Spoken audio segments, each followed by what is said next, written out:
SEAF agradece, inicialmente aqui, a doutora Luciana, né, que é a nossa coordenadora do Centro de Apoio da Infância e Juventude, vamos lá, Educação, Família e Sucessões. É gigante. Que é o maior centro de apoio que nós temos dentro do Ministério Público Estadual, pela diversidade de matérias, assuntos e necessidade de implantação de políticas de rede. Hoje, o SEAF, que é uma escola institucional, tem um canal no YouTube no qual está sendo transmitido essa webconference, e depois esse curso estará disponível a todos que tiverem interesse no nosso canal do YouTube. Também estamos com uma transcrição para dar acessibilidade. Aí está o Antônio Cláudio. Bem-vindo, Antônio. Obrigado pela oportunidade de participar aqui com vocês dessa live. É um prazer enorme poder contribuir com a implantação do CIP no Rio Grande do Sul. Um grande abraço a todos. Doutora Luciana, vou passar a palavra direto para a senhora, que é a nossa promotora de justiça, como apresentei a senhora já, nossa coordenadora do Centro de Apoio, e a Luciana me disse, precisamos implantar o CIP. Eu disse, bom, então, vamos lá. A Luciana, eu digo que os eventos da Luciana são sempre bafônicos, né? Porque ela atinge já 3.000, 4.000 pessoas no YouTube, nos eventos, mas é porque, na realidade, dentro do Centro de Apoio da Infância, Juventude, Educação, Família e Sucessões, há necessidade do Ministério Público, e a doutora Luciana o faz de forma muito competente, fazer uma grande rede. Doutora Luciana, a senhora é mediadora, e desde já passo a palavra para receber os nossos convidados.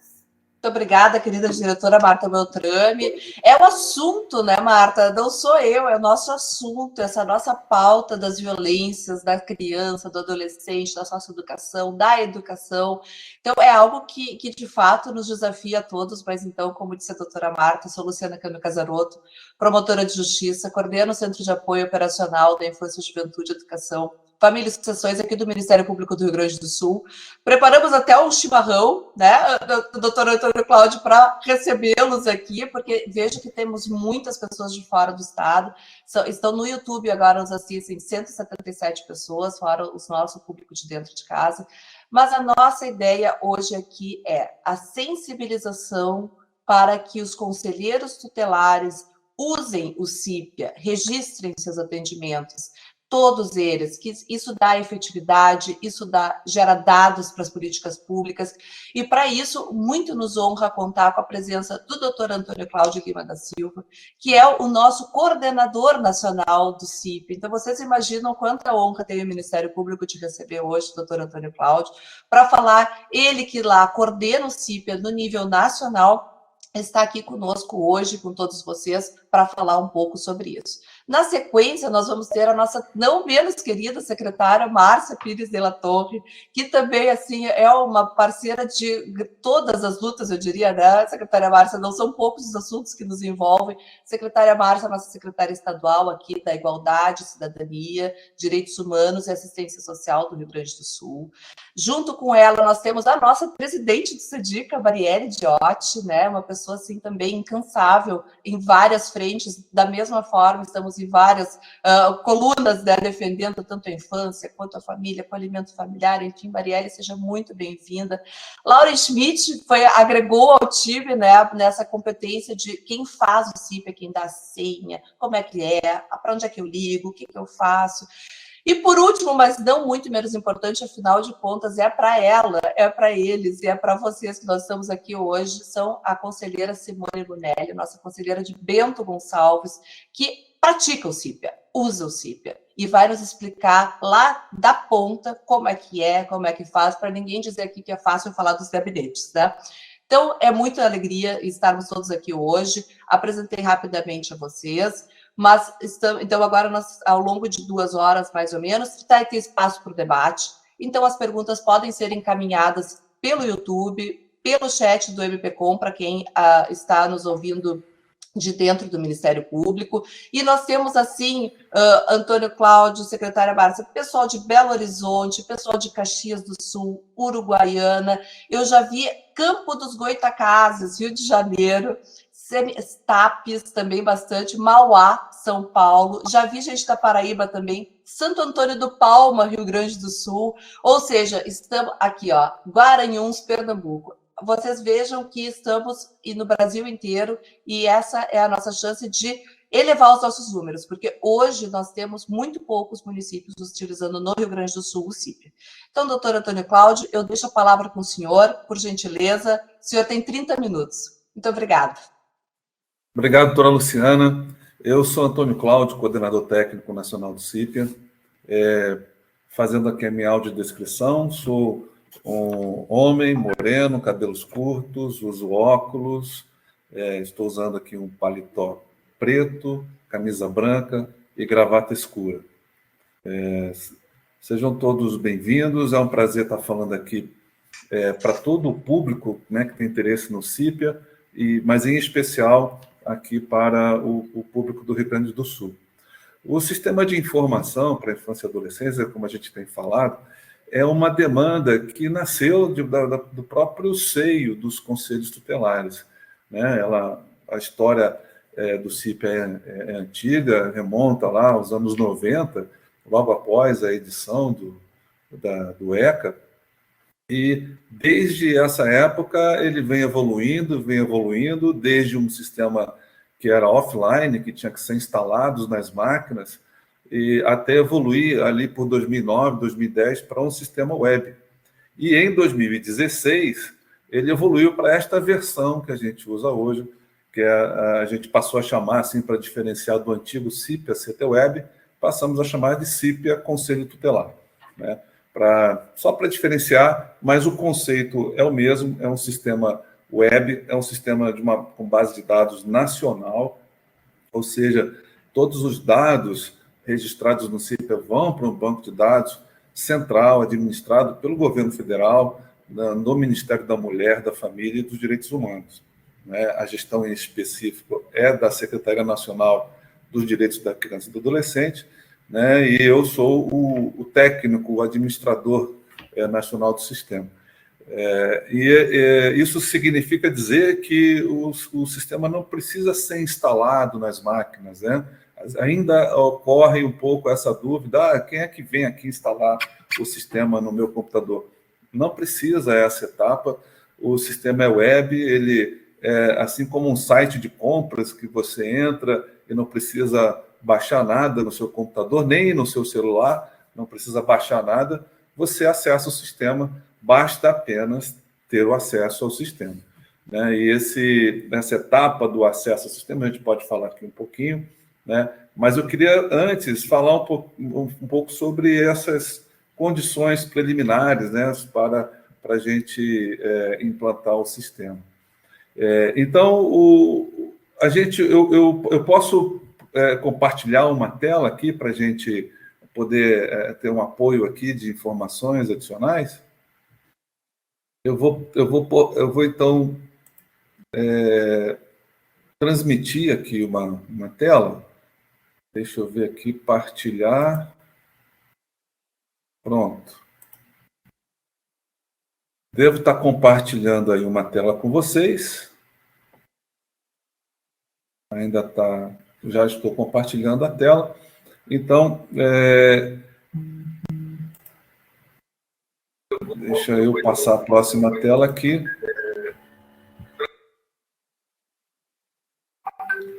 Pronto. Então, veja bem, o CIPIA ele tem esse triplo objetivo, né? A primeira coisa é operacionalizar na base a política de atendimento, ou seja, possibilitar registrar a queixa da situação da criança ou adolescente. Então, a base, quem registra, quem usa o sistema mesmo, é o Conselho Tutelar. Então, o objetivo é operacionalizar todo o atendimento no Conselho, automatizar tudo, né? O Conselho deixa de usar papel, ele passa a ter todos os seus arquivos digitais na base de dados do CIP, né? Então, isso garante segurança, né, na guarda dos dados, porque esses dados são guardados num ambiente seguro, administrado pelo governo federal, com as melhores práticas de armazenamento e gestão da informação, né, com o seguro de hackers, né? Claro, o limite da segurança de hackers, a gente está o tempo todo sendo desafiado a melhorar isso, mas não houve até hoje nenhum tipo de ataque aos nossos sistemas que vazassem informações assim. Então, até o momento histórico é muito bom, não houve vazamento, não há perda de dados, há backups recorrentes, né? Toda uma política de segurança que é implementada nos órgãos federais, a gente aplica aqui no CIPIA, né? Então, a segurança dos dados está garantida, a automatização de todo o trabalho no Conselho pode ser feita pelo CIPIA, porque ele recebe as queixas, registramos o que a população traz, analisamos o caso e apresentamos, né, o Conselho decide pela melhor medida de proteção a ser aplicada naquela situação. Isso, o sistema também transforma isso, né, por meio do sistema. O Conselho Tutelar transforma isso em documentos que serão encaminhados para a rede de proteção, para os órgãos do Sistema de Garantia de Direitos, que, por sua vez, poderão se comunicar também via plataforma quanto à execução das medidas, ou seja, o sistema também promove essa interlocução com todos os órgãos do SGD. Isso gera uma dinâmica diferente na cidade, né? Todos os órgãos se comunicam via plataforma e, adiante, o Conselho Tutelar tem a capacidade de avaliar, né, a qualidade, a execução, que é a principal tarefa, né? Está lá no artigo 131, zelar pelo cumprimento do direito.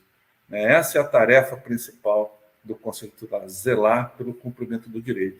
Então, você ouve a queixa, aplica a medida, envia para os órgãos executores e monitora essa execução via plataforma. Então, é o ciclo completo de administração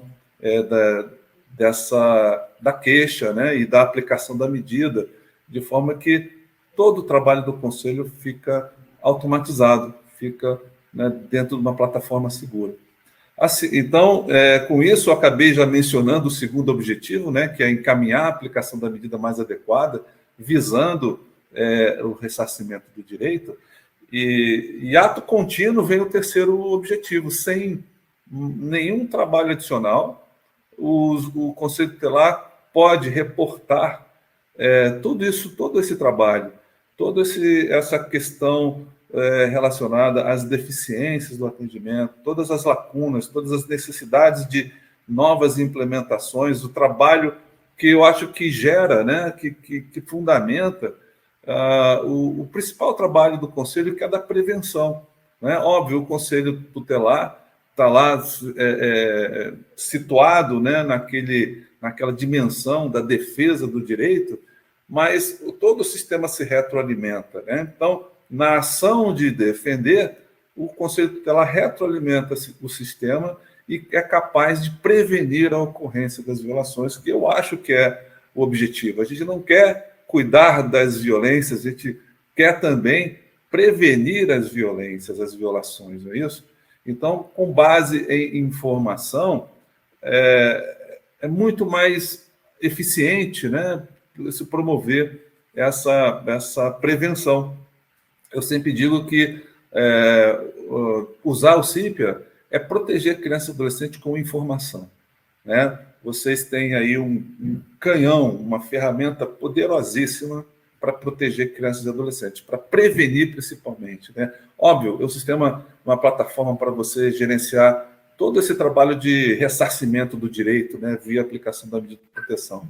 Mas o que vocês não enxergam no curto prazo, ou no médio, quer dizer, no médio prazo, é que todo esse trabalho, toda essa automatização que é feita no dia a dia, ela se transforma em informação e ela vai, logo ali adiante, prevenir uma série de situações. Ela vai, com essa informação, as condições, as lacunas, as deficiências eventuais da política, elas têm maior chance de serem preenchidas, porque essa informação vai para vários atores, ela retroalimenta a administração, né? Você se torna um aliado do executivo local para identificar onde é que está faltando, né? O Conselho Tutelar não é para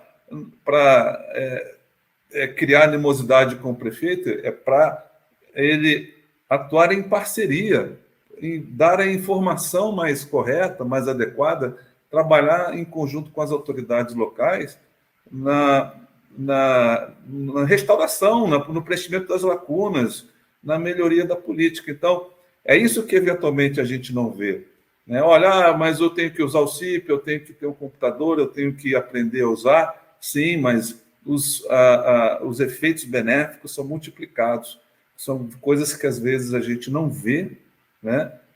A gente vê o trabalho de fazer, vê a atividade nova para aprender, mas não vê essa repercussão positiva em toda a rede. Imagina toda a rede agora, né, interagindo com o Conselho, recebendo informação, passando informação para o Conselho, o Conselho sendo grande maestro dessa articulação, dessa integração com a rede. Muita gente fala, olha, aqui na minha cidade não funciona isso, não funciona aquilo, a rede não está integrada, a rede precisa trabalhar integradamente. E eu digo para vocês, o sistema é a ferramenta que vai promover essa integração. Quando o Conselho Tutelar diz assim, olha, a rede não está integrada, de certa forma ele está apontando o dedo para ele também. Porque é também tarefa do Conselho Tutelar promover essa articulação, promover essa integração, e a gente está dando aí uma ferramenta poderosíssima para vocês fazerem essa integração. Então, se não há integração, promova a integração, Conselho Tutelar, e aqui estão as ferramentas. Então, indiretamente, olha, você automatiza as suas atividades do Conselho, protege crianças encaminhando as medidas e fornece, sem nenhum esforço adicional, informação para todo mundo que tem interesse e obrigação de conhecer a situação, né, do diagnóstico da política no local e promover a retroalimentação, uma nova reformulação, um novo planejamento, uma nova execução e a retroalimentação, ou seja, o ciclo do planejamento roda o tempo inteiro para poder a gente oferecer serviços de qualidade à população. Então, avançando sobre essas questões aqui, eu queria dizer para vocês que muito me perguntam, né, onde é que está a legislação, qual é a legislação que suporta, né? E aí falando principalmente para os promotores que estejam nos ouvindo aqui, né? Qual é a fundamentação? Onde é que está isso?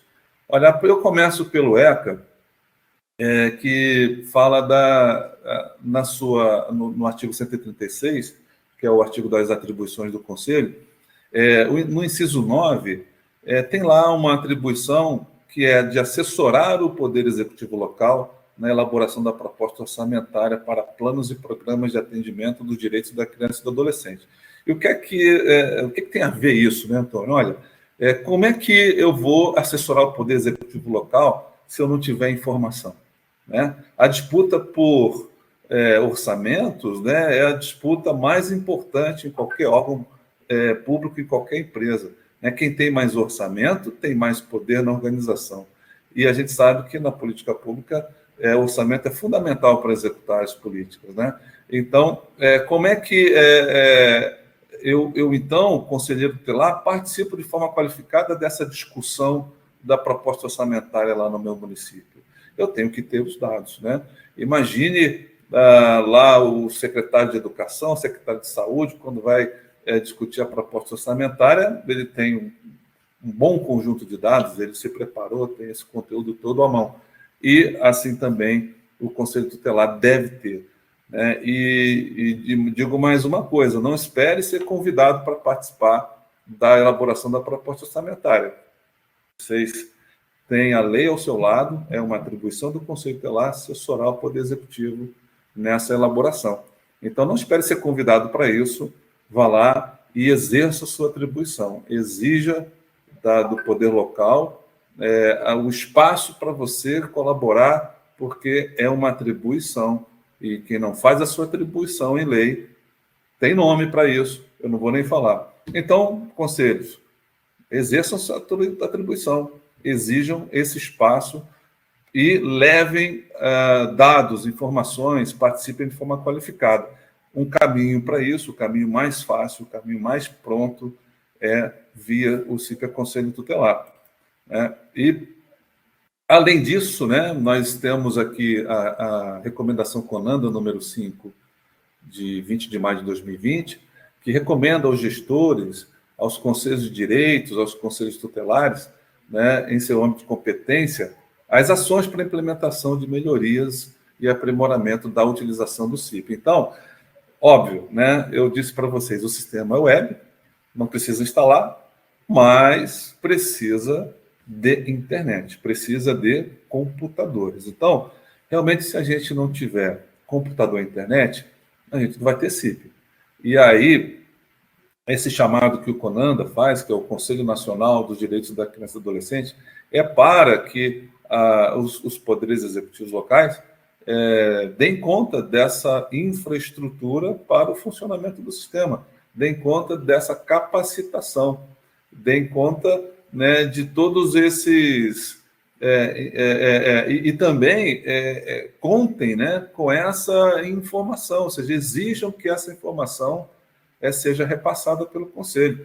A gente vai ver ali, mais adiante, eu vou mencionar, que tem na Resolução 170 do CONANDA, de 2014, fala sobre o reporte que é exigido ao Conselho Tutelar para alguns órgãos. Quer dizer, eu vou passar para essa etapa. Desculpa, acabou que não apareceu aqui, mas eu vou complementar aqui. Na Resolução 170, que fala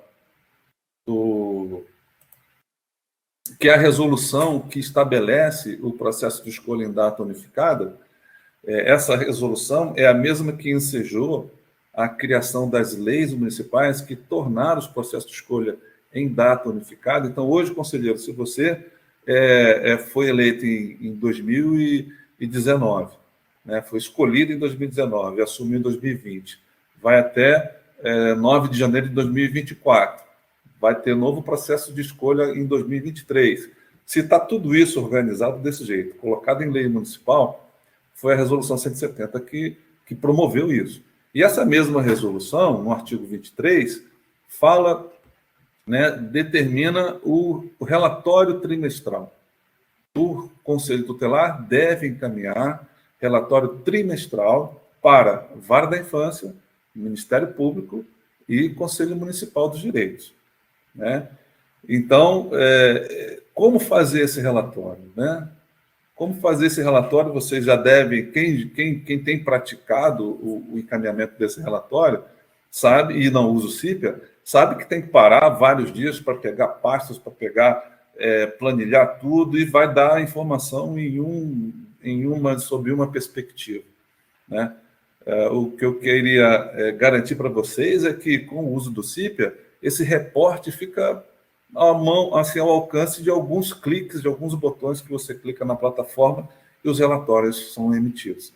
E eu vou dizer mais, esses relatórios não são exclusivos do Conselho Tutelar, são relatórios que ficam disponíveis para qualquer cidadão ver, Usou o CIPA, aplicou medida, as estatísticas são publicadas.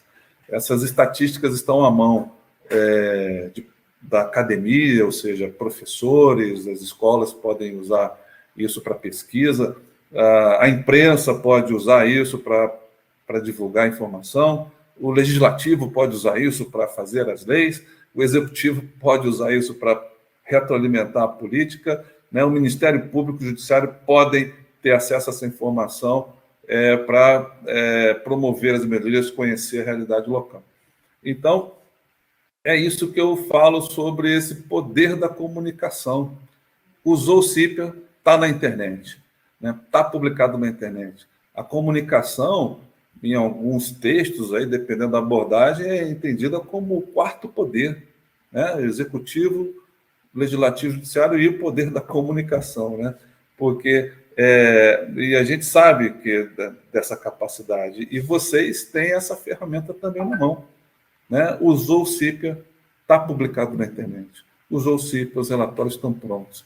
Usou o CIPIA, esse relatório trimestral pode ser emitido com muita mais facilidade. E a gente, em parceria, aí eu quero anunciar, doutora Luciana, em parceria com a COPEIG, que é a Coordenação das Promotorias da Infância, né? Que hoje está sendo coordenada pelo doutor João Botega, de Santa Catarina, a gente já está estabelecendo uma parceria para elaborar um relatório trimestral mais simplificado ainda, né? Então, vai ser possível, com clicar de botão, selecionar períodos, emitir relatório trimestral com muito mais facilidade, já com textos padronizados, com comparação de dados periódicos, né? Os resultados de hoje comparados com os resultados de ontem, e assim a gente facilitar mais ainda na vida do Conselho Tutelar para cumprir essa exigência que está lá na Resolução 170, no artigo 23. Então, essa é a principal fundamentação. Além dessa fundamentação da Resolução 170, deixa eu voltar aqui na apresentação para eu ver se eu queria falar sobre a Resolução 178. Né? Então, deixa eu compartilhar aqui de novo uma tela, essa tela aqui, para falar da Resolução 178.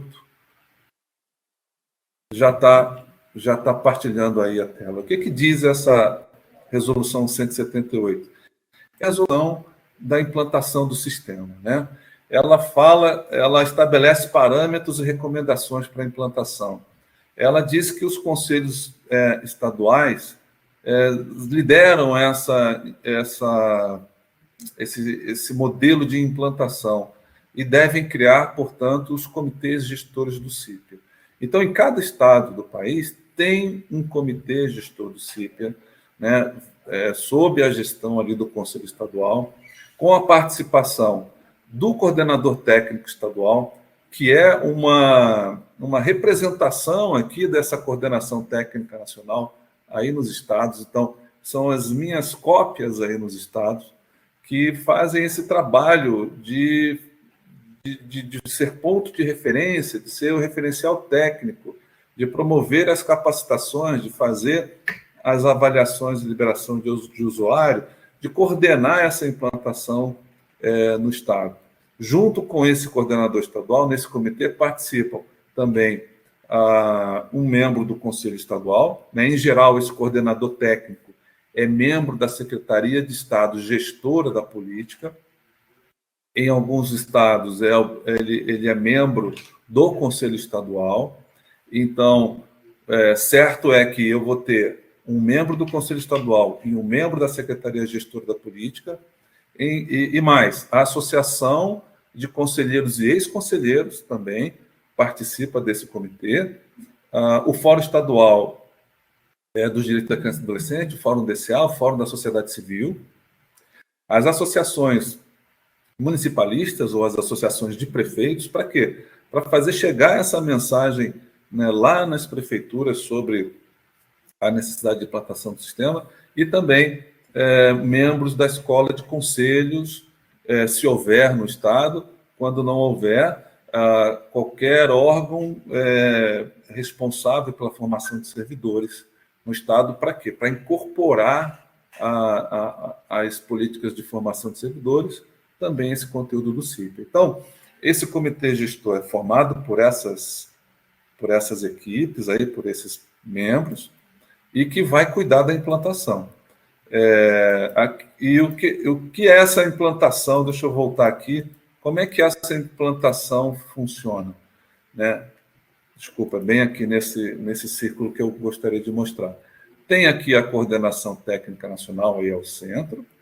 Tem a coordenação... Deixa eu ver aqui. Eu não consigo... peguei aqui. Então, a coordenação técnica nacional, que é o centro, exercida por nós, lá em Brasília. que gerencia essa rede de coordenações técnicas estaduais, né, faz a supervisão, monitoramento, atualização, melhoria do sistema, né, tudo isso é feito na nacional. As coordenações técnicas fazem esse apoio à implantação do comitê gestor, por conta da resolução 178, e faz o suporte técnico, capacitação dos usuários finais. Então, finalmente, chega aos conselheiros tutelares, né, e de direitos, e também aos membros do SGD, esse suporte, esse apoio para a implantação. Então, é assim que a gente funciona em rede, do nacional para o estadual, do estadual para os municípios, certo?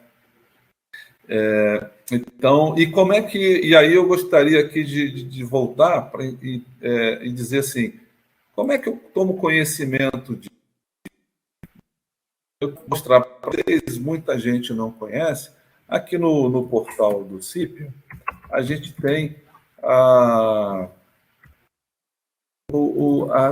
rede de suporte técnico, né? Se, por exemplo, olha, então como é que eu posso obter mais informação? Como é que é esse suporte? Como é que funciona esse suporte na prática?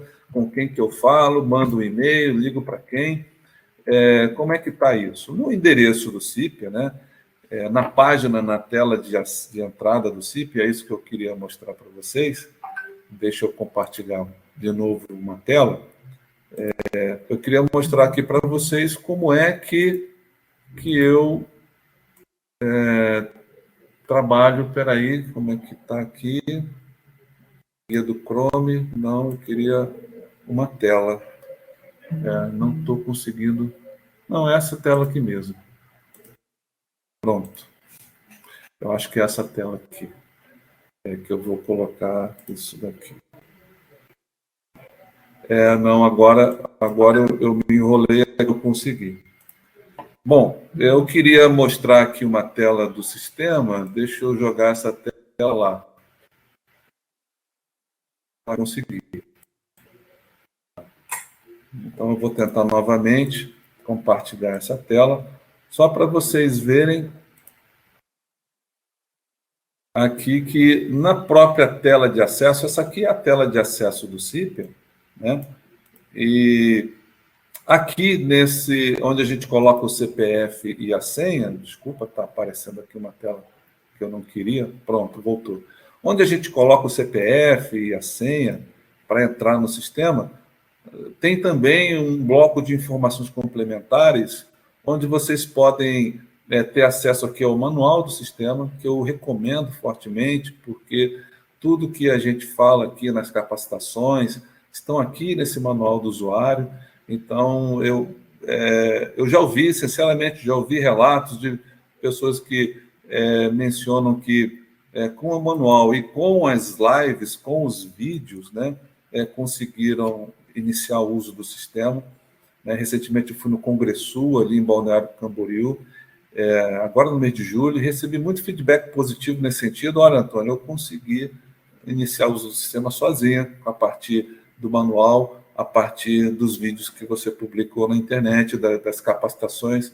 Eu já vou mostrar onde é que você também acha isso.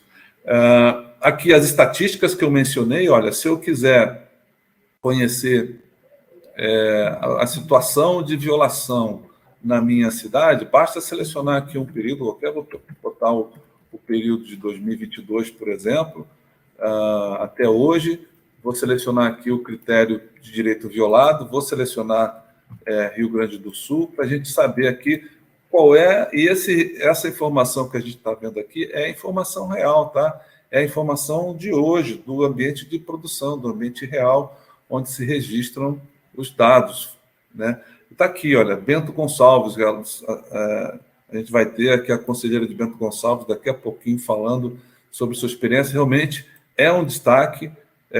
Bento Gonçalves tem hoje 2.093 registros de violação de direito. Isso aqui nem é tudo que foi registrado, atendido. Isso aqui é tudo aquilo que virou medida de proteção, ou seja, é uma violação efetivamente identificada, né? Organizada, neste caso aqui, por direito fundamental, né? Que são esses que estão aqui no cabeçalho, a convivência familiar e comunitária, direito à vida, tem direitos indígenas também, e mais os outros direitos fundamentais, porque assim eu pedi ali nessa tela de filtros, aqui nessa parte dos filtros, e a gente pode ver aqui que Bento Gonçalves tem a maior parte das violações estão relacionadas aqui, olha, com 1.071 registros, à convivência familiar e comunitária, e também, em segundo lugar, aqui, liberdade, respeito e dignidade. Então, na hora da discussão do orçamento, na hora da discussão das prioridades, né, é certo também que a política, a gestão precisa estabelecer prioridades, né? Quais seriam essas prioridades, no caso de Bento Gonçalves? Né? Certamente, a gestão deve priorizar as questões relacionadas às violações do direito fundamental de convivência familiar e comunitária. Então, na hora de eu escolher, eventualmente, vamos fazer um projeto, vamos destinar mais recursos para um programa, um projeto na linha tal, ou vamos para essa outra linha aqui que está mais grave, né? Então, isso para esse tipo de decisão que eu uso o sistema, né? E eu posso pensar assim também, eu preciso para que faixa etária? Ou para meninos ou para meninas? Tudo isso eu vou mostrar aqui que é muito fácil fazer.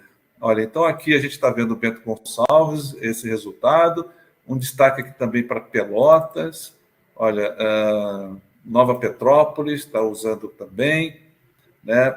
Santa Maria, Seberi, né? Desculpa se não é assim a pronúncia, mas eu tenho no total cerca de 3.795 registros, destes, a metade, né? Mais da metade estão sendo feitos por Bento Gonçalves. Olha, Canoas também tem aqui um destaque, Erechim também, com 279, tem um destaque, ou seja, essas cidades estão dizendo para a gente o seguinte, olha, aqui tem muita violação, eu preciso mais recursos, né? Eu preciso resolver essas questões aqui. Está ululando, está dizendo para todo mundo, olha, aqui nós temos um problema, principalmente em convivência familiar comunitária. E vou dizer mais para vocês. Esses dados de violação são usados como critério de classificação do programa de equipagem do governo federal, né? Então, as cidades que usam o sistema, elas dizem para o governo federal assim, olha, a minha cidade aqui tem um diagnóstico que precisa de apoio. E a gente incorporou esse diagnóstico ao programa ProDH, que é o programa de equipagem dos conselhos tutelares, esse programa que a gente envia um carro, 5 computadores, uma impressora, o refrigerador, o bebedouro, agora acrescentou-se o ar-condicionado e a TV Smart, e ainda o veículo vai com a cadeirinha de bebê. Então, esse kit é chamado kit conselho tutelar, né, esse conjunto de equipamentos, ele hoje é doado principalmente, né, assim, ele é doado mediante critério objetivo, definido pelo decreto 10.509 e a portaria 3543 do Ministério da Mulher, Família e Direitos Humanos, e o primeiro critério, o critério que tem mais peso, aquele que melhor define a posição dos municípios no ranking nacional, é o diagnóstico do CIPIA. Então, eu posso dizer o seguinte, quem usa o CIPIA tem prioridade no recebimento do conjunto de equipagem. Então, e isso enseja também uma outra questão, que eu vou terminar com isso a minha fala, com relação à obrigação do município, né? Porque aqui a gente está falando para conselhos tutelares, mas também para promotores públicos, e eu quero dizer que os municípios que já receberam a equipagem têm um duplo compromisso com o uso do sistema, e eu vou falar sobre isso já. Mas antes eu quero terminar de falar para vocês o seguinte, olha, se eu quisesse saber qual é a faixa etária mais envolvida nessa questão aí, então a gente faz uma pequena seleção aqui, e eu sei agora aquela distribuição de dados é apresentada agora pela faixa etária da criança. Veja só, qual é a faixa etária em Bento Gonçalves que mais sofre com as violações de direito? Aqui a gente pode ver, olha, que com 177 registros aqui, eu tenho, né, a faixa de 15 anos. Né? Então, a faixa mais impactada é a de 15 anos, tenho 16 anos também, 10 anos de idade. Isso para todas as violações. Mas se eu quiser filtrar a violação com faixa etária, também posso? Posso. A gente sai dessa consulta aqui, vai para outra estatística aqui, de violações por direito violado, e a gente seleciona, obviamente, aqui um período, tem que selecionar o período, espera aí. Colocando o mesmo período que eu coloquei antes, eu posso cruzar aqui, por exemplo, a faixa etária com aquele direito fundamental que é o mais importante, né? E eu quero saber, então, só aquele direito fundamental, qual é a distribuição por faixa etária, né? Então, a gente faz essa seleção aqui, o sistema está processando ali o relatório, e daqui a pouco vai sair na tela a distribuição das violações de um determinado direito fundamental por faixa etária, permitindo todo tipo de análise. Aquelas 3 opções ali de estatísticas, elas se desdobram em cerca de 30 opções de estatística, ou seja, você tem capacidade de fazer diversos tipos de análise sobre diversas perspectivas. Então, está aqui, olha. Desculpa, eu não botei. Aqui eu fiz o relatório nacional, por isso que demorou um pouquinho. Eu vou pegar aqui só a cidade de... posso pegar só a cidade de Bento, posso pegar todas as cidades do Rio Grande do Sul. Peguei todas as cidades do Rio Grande do Sul. Está aqui, saiu bem mais rapidinho. Então, está aqui, olha, aquelas violações todas lá, apenas, né, convivência familiar e comunitária, distribuído por faixa etária, está me dizendo o quê? Que a semelhança do total, a faixa etária de 15 anos é bem importante, mas está dando mais aqui, olha, na faixa etária de 16 e 17 anos, é a faixa etária que mais está apresentando problemas com convivência familiar e comunitária. Então, eu tenho que desenvolver, sim, programas para resolver o problema de convivência familiar e comunitária, principalmente para esse público, né? Olha, qual é a violação que mais está pegando? Violações à dignidade e negligência familiar. Já tem 52 aqui casos para adolescentes de 17 anos. Então, agora eu sei onde está a maior parte dos problemas. Se eu precisar priorizar, eu vou priorizar esse tipo de público, as políticas para esse público.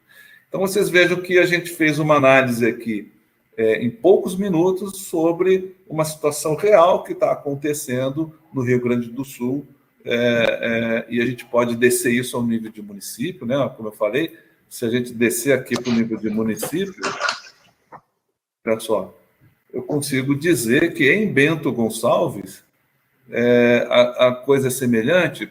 Aparentemente, sim, olha, tem 43 aqui, mais 33 na faixa de 16 a 17 anos. Né? Então, realmente, esse público e esse tipo de violação tem sido mais impactado em Bento Gonçalves e no Rio Grande do Sul como um todo. Né? É isso. E agora, para eu fechar aqui a minha fala, eu acho que já estou... Sim, eu acho que o senhor está com um pouquinho, mas vamos fechar, então, que está com o tempo esgotado. Estou preocupada com o tempo. O assunto é interessante, né? Eu vou só encerrar dizendo o seguinte, que a portaria 3543 do MMFDH, que a gente pega na internet, né? Está aqui, vamos ver aqui, portaria 3543 do MMFDH, ela... Eu vou fazer o seguinte, enquanto eu localizo essa portaria, se eu tiver uma oportunidade mais à frente, eu volto a falar sobre ela, mas eu vou falar sobre ela sem mesmo ter, sem projetá-la na tela. Né? Então, desculpa aqui, Então, eu estou sem projeção, né? Estou sem projeção nenhuma. Eu queria dizer o seguinte, que essa portaria estabelece lá no seu... tem como anexo o termo de doação com encargos, e toda doação feita pelo governo federal, ela exige uma contrapartida do município no cuidado com os bens, né, na destinação adequada dos bens, mas também se compromete com a implantação do sistema no município.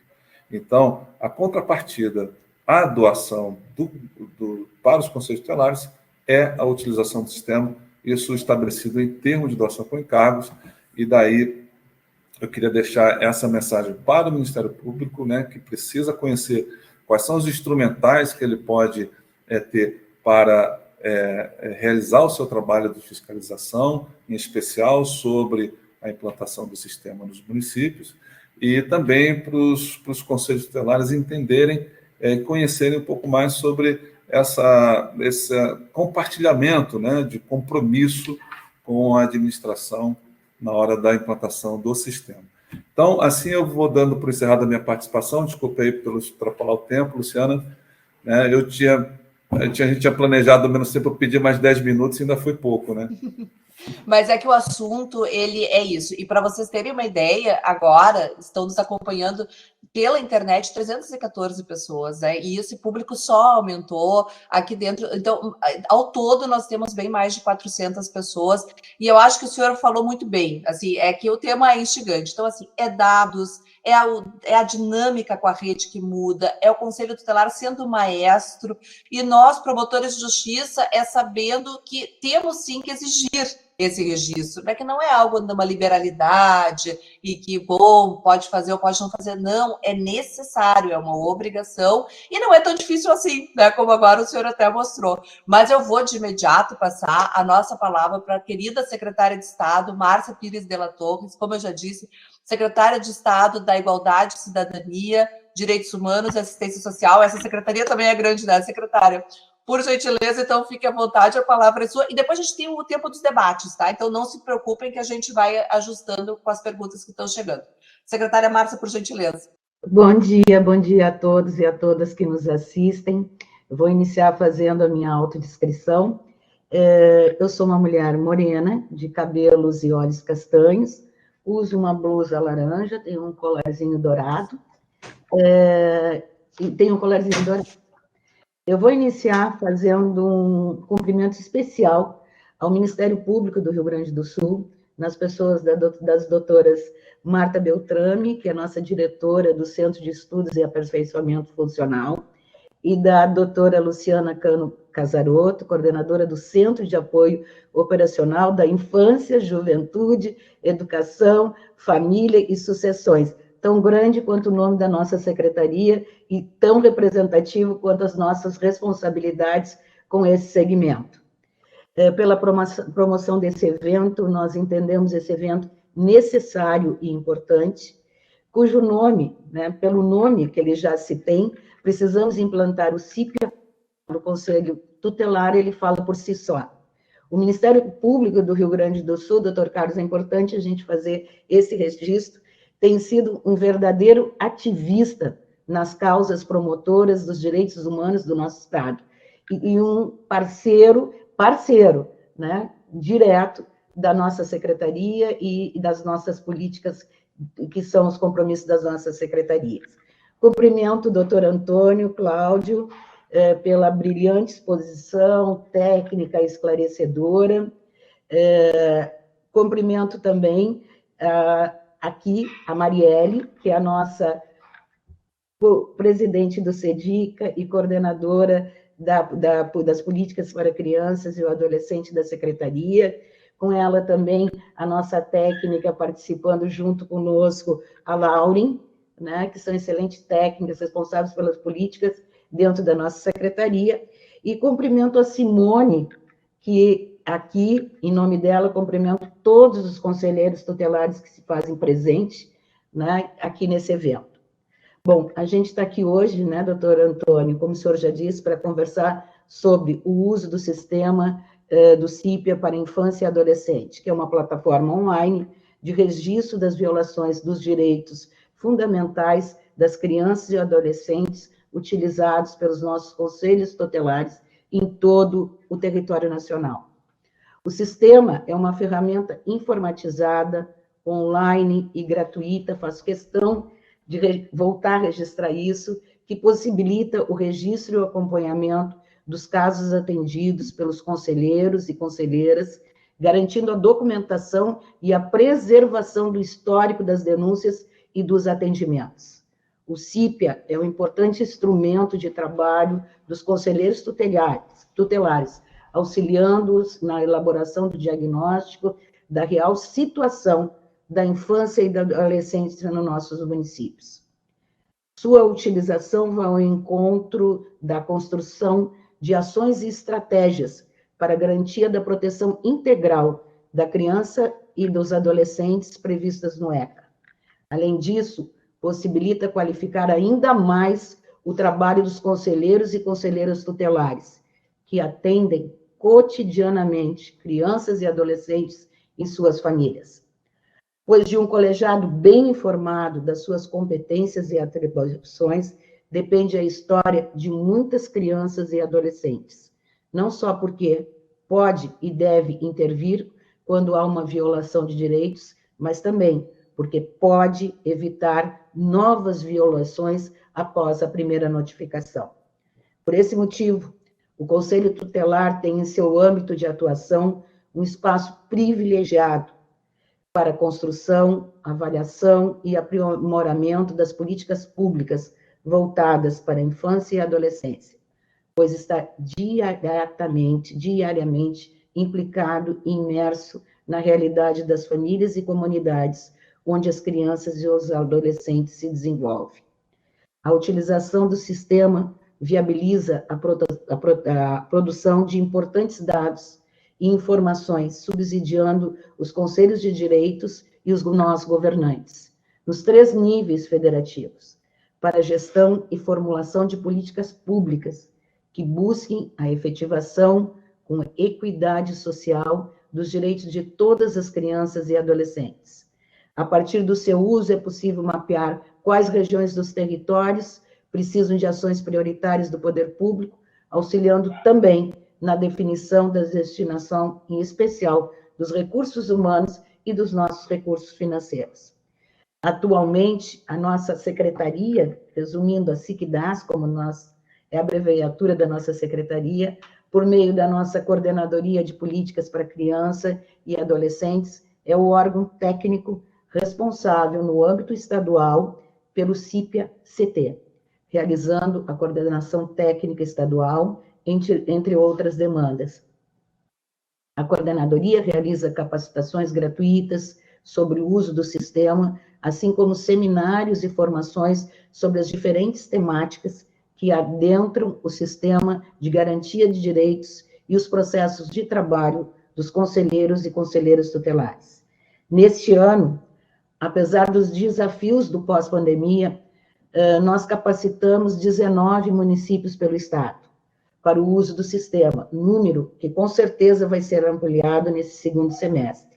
As senhas para o acesso à plataforma também são disponibilizadas pelo Estado do Rio Grande do Sul através da nossa secretaria, mediante a solicitação via sistema, como logo em seguida será bem apresentado pelas nossas técnicas, né, que estarão fazendo uma apresentação na sequência da minha fala. Contudo, embora seja um sistema fundamental nesse ano, a gente só teve 38 municípios fizeram registros utilizando a plataforma, o que sinaliza o nosso grande desafio, Ministério Público, doutora Luciana, doutor Antônio, as nossas técnicas e a todos aqui juntos presentes, nosso grande desafio para sensibilização, mobilização e necessidade de capacitação para implementação da ferramenta em todos os 497 municípios do nosso estado. Nesse sentido, é um compromisso nosso seguirmos realizando e ampliando as capacitações e a liberação de senhas para o uso do sistema, assim como, se for necessário, reuniões com os gestores e conselhos municipais, Faço uma parte aqui, informando de que nós tivemos recentemente um concurso público no estado do Rio Grande do Sul, onde técnicos foram nomeados e a gente teve a satisfação de um número significativo de técnicos virem compor a nossa secretaria, e assim eu tenho certeza que hoje a nossa coordenadoria da criança e do adolescente tem recursos humanos extremamente qualificados e aptos para fazer esse trabalho junto aos municípios para o desenvolvimento dessa política tão importante para todos nós.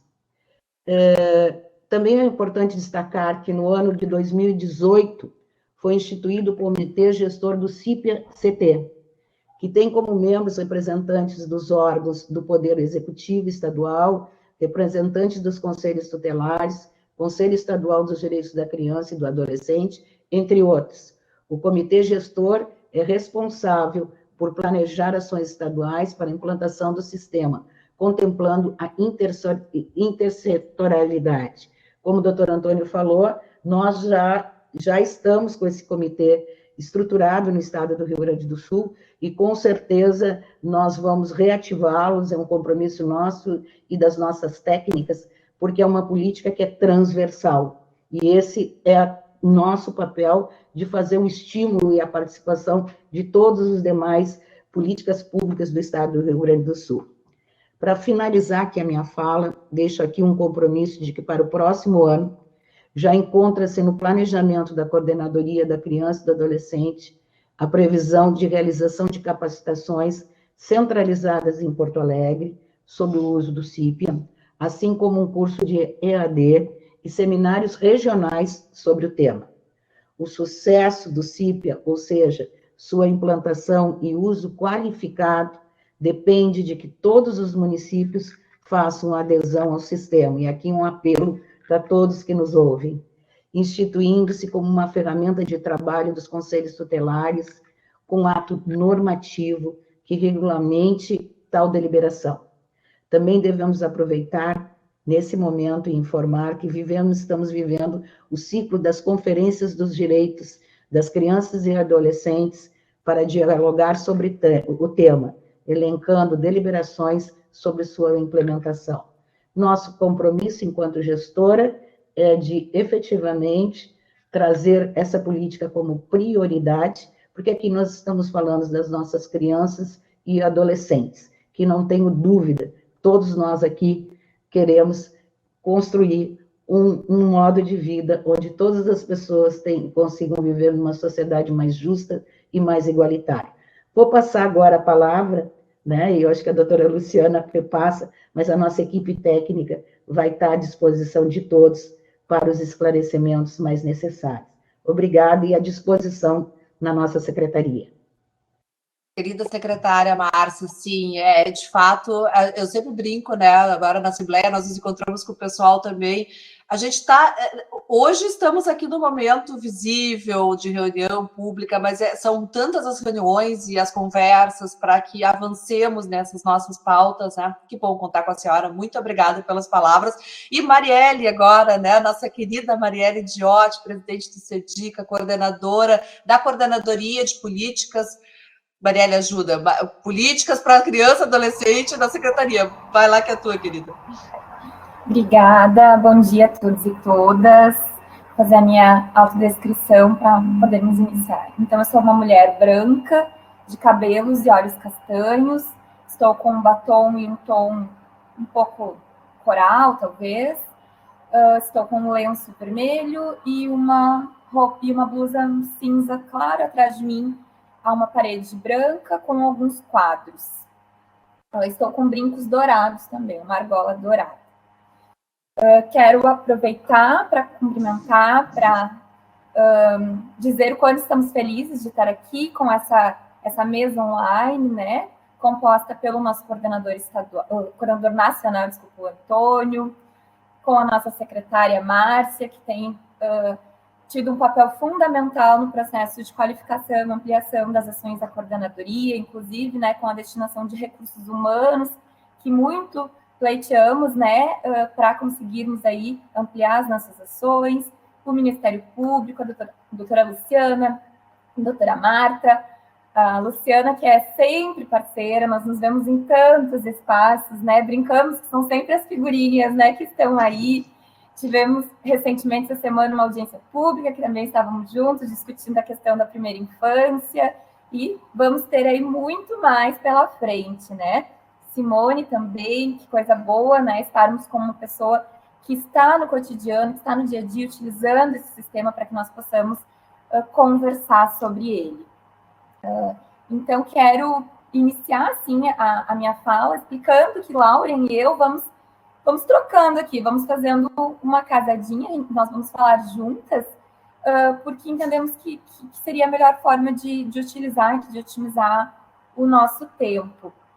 A Lauren, hoje, ela é a pessoa aqui no Estado, dentro da coordenadoria, que está à frente da organização do CIP. Ela é, assim, uma pessoa fundamental, né, extremamente qualificada, que faz, junto com um outro colega, a liberação das senhas, organiza as capacitações. Então, possivelmente, vocês já devem ter, quem está nos assistindo online, já deve ter falado com a Laura em algum momento, para organizar as capacitações, né, quando fazem as solicitações que nós vamos para os municípios, ela que organiza, faz também capacitação, instrumentalizando o acesso ao sistema, né, a utilização do sistema. Então, ela é nossa pessoa aqui de referência, né, dentro da coordenadoria. Nós temos também outras colegas lá na coordenadoria que eu faço questão de destacar. Elas não estão aqui porque estão envolvidas, né, em outras atividades. Nós temos muitas frentes de trabalho, mas elas também participam das capacitações, também estão juntas aí pensando. Então, nós temos a Alexia, que é a nossa colega nova que chegou, a Clarissa, que também é técnica, está conosco.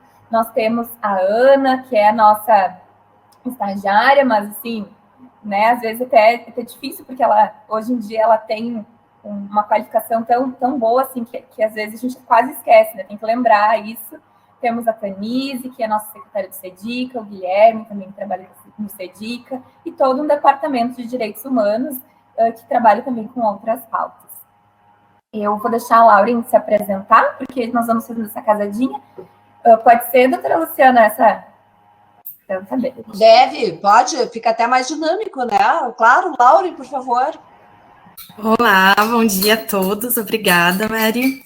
Bom dia a todos, a todas e a todos, né? Então, eu me chamo Lauren Schmidt, eu sou assessora da Coordenadoria de Políticas para a Criança e o Adolescente, membro da Coordenação Técnica Estadual do CIPA. Eu vou fazer, então, iniciar com a minha audiodescrição. Eu sou uma mulher branca, meu cabelo é castanho, eu uso óculos e estou vestindo uma blusa branca. Então, cumprimento primeiramente, né, o MP, né, nosso parceiro aí para essa webconferência, a doutora Luciana, o Antônio, né, nosso parceiro também da Coordenação Nacional, a secretária Márcia, bom, a Marielle, né, nossa presidente do SEDIC, coordenadora, né, e a conselheira Simone, e também a todos que estão nos assistindo, né, nos acompanhando. Então, vou fazer uma fala rapidinho aqui. É um prazer imenso estar aqui com todos vocês, né, para falar desse sistema nacional tão importante para o registro de dados, de violações de direitos das crianças e dos adolescentes, né, para a criação de políticas públicas e estratégias de enfrentamento, então, contra as violações desses direitos, né, e também, né, para o processo de trabalho dos conselheiros tutelares, né. E também, assim, vou dizer que, para iniciar aí a nossa apresentação, como a Marielle colocou, nós vamos fazer juntas, né, essa apresentação. É preciso implantar, com certeza, é preciso implantar o CIPA, mas mais que isso, é preciso implementar o CIPA nos municípios, né, implementar, colocar em prática, colocar em execução, né, que é um sistema tão importante, e nós, como a doutora Luciana trouxe, são pouquíssimos os municípios que têm implementado, então a gente tem que implementar também. Passo a fala para a Marielle, então, e que tenhamos aí uma boa manhã, né?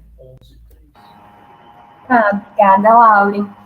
Então, eu quero, inicialmente, pegar alguns ganchos que foram deixados na fala do Antônio, na fala da secretária Márcia, né?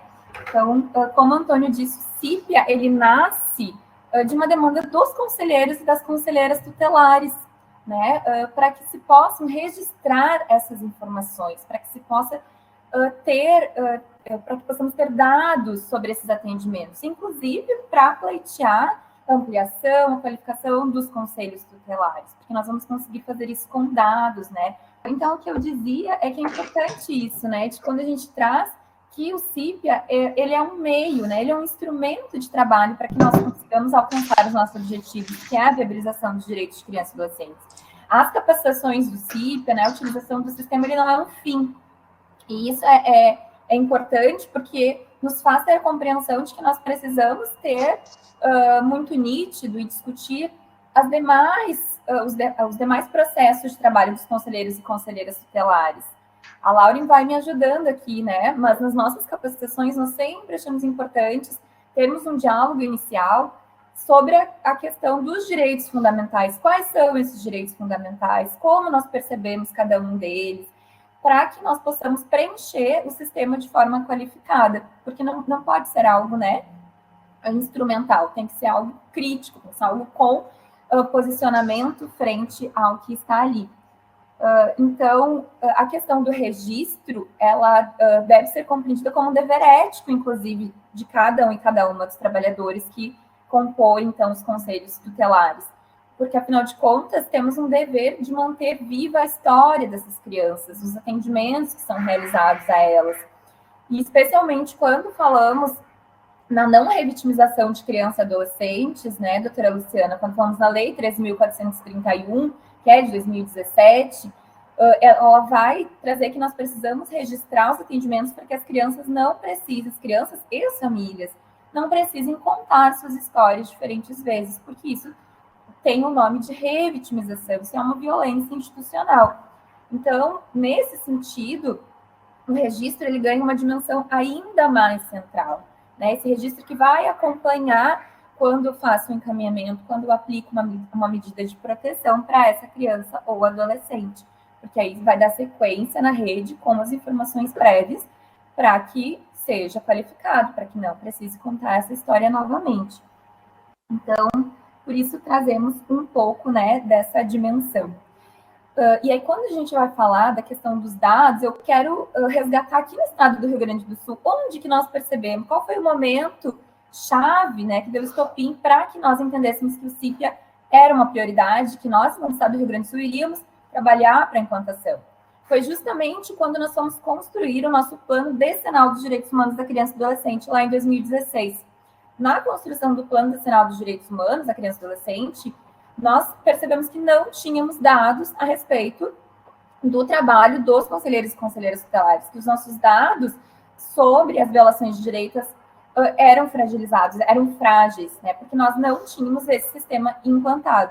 Então, foi ali que nasce esse compromisso de que nós teríamos que implantar. E aí, em 2018, nós temos, como a secretária Márcia trouxe, a instituição do nosso Comitê Gestor Estadual do CIPIA, que é esse órgão que, a nível de Estado, vai estar pensando a implantação, que vai estar organizando esse suporte técnico em âmbito estadual, porque também é realizado em âmbito nacional pelo Antônio e pela sua equipe, para que os municípios, né, para que seja possível utilizar lá no cotidiano profissional.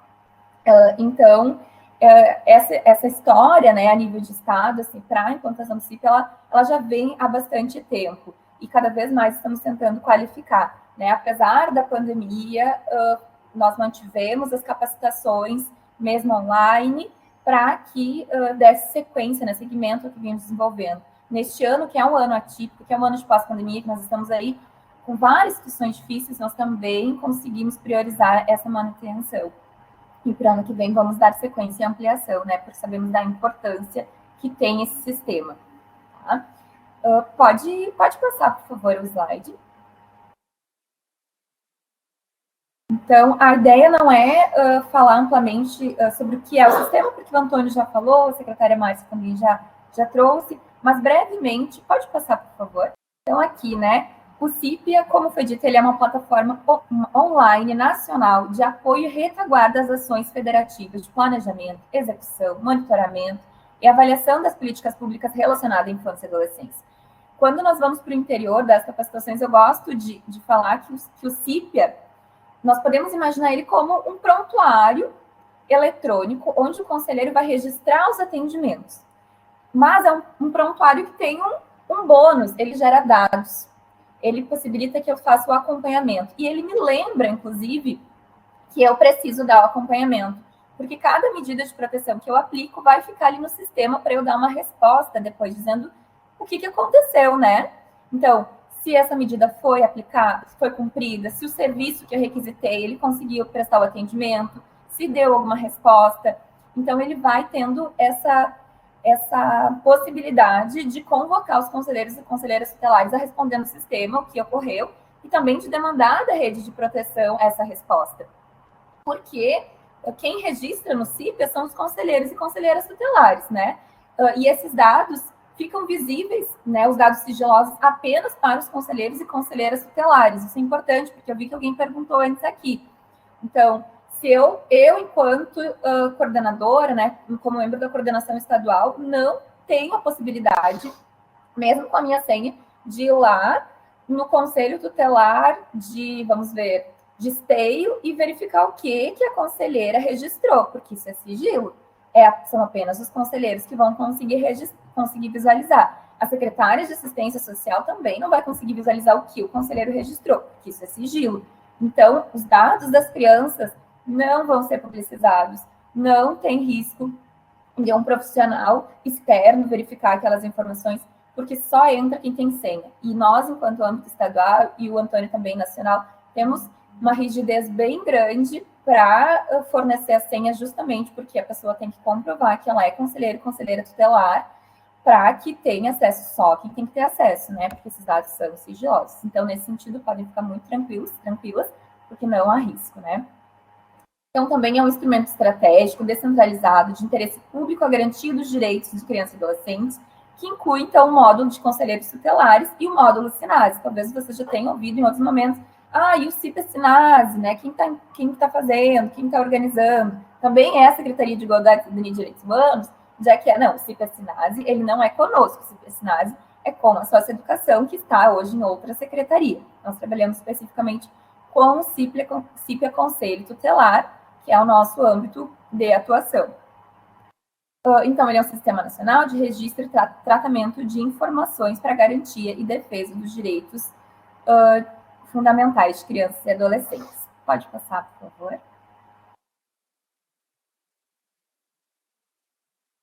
Aqui nós trouxemos algumas das vantagens que o CIPA traz para nós. E são algumas mesmo, porque no processo de trabalho nós vamos ver que tem mais vantagens ainda.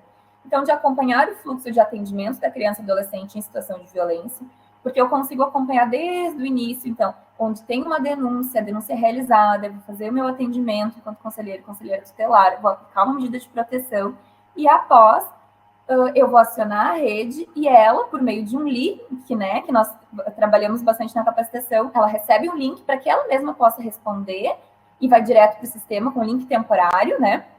Ou então ela vai mandar a resposta para mim enquanto conselheira e eu vou colocar ele no sistema. Então, a gente fecha esse ciclo.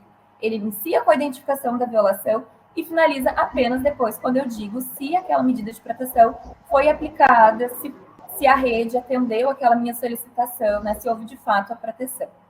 Então, também nos possibilita uma leitura objetiva e mais completa possível da situação da criança e do adolescente, porque nos faz refletir. O CIPA também tem uma função que é muito educativa para nós enquanto trabalhadores, porque nos faz estar identificando aonde aquela violação de direitos se enquadra. Bom, se eu tenho uma situação de violência, qual grupo de direitos fundamentais está sendo violado? É o direito à vida? É o direito à dignidade? Que direito é esse? E é muito interessante, porque nesse processo nós vamos nos qualificando, nós temos que visitar o ECA, nós temos que nos questionar, e o CIPA ele vai dando algumas colinhas, porque à medida que nós vamos entrando nos direitos fundamentais e vamos escolhendo as alternativas, ele vai nos dizendo o que é cada coisa. Então, há esse processo pedagógico que é muito importante. Também possibilita, pode voltar, por favor. Também possibilita, então, mapear as violações dos direitos das crianças e adolescentes, que é isso que foi falado, de fazer diagnóstico, de verificar quais são as regiões com mais incidência de violência, quais são as regiões com mais incidência de evasão escolar, para que a gente possa priorizar o nosso trabalho, priorizar, então, a destinação de recurso, a construção de ações e estratégias naquelas localidades, naqueles pontos que mais necessitam da intervenção. Monitorar os índices de violações, aplicar as medidas mais adequadas para a proteção de crianças e adolescentes, porque isso, como eu falei da função pedagógica do CIPIA, à medida que nós vamos escolhendo, né, o CIPIA ele tem uma lógica interessante. Então, nós colocamos a identificação do violador de direitos, né, que pode ser Estado, pode ser família, sociedade ou a própria criança e adolescente. Após, nós vamos ter que destacar qual é o grupo de direitos fundamentais violados, qual é o direito, e conforme as questões que eu vou marcando, ele vai me apresentar uma série de medidas de proteção que são pertinentes àquela situação. Então, isso é muito interessante, porque também pode ampliar o nosso leque, ampliar a nossa visão, né, sobre as possibilidades de intervenção frente àquela situação, sempre à luz do ECA, sempre à luz da legislação.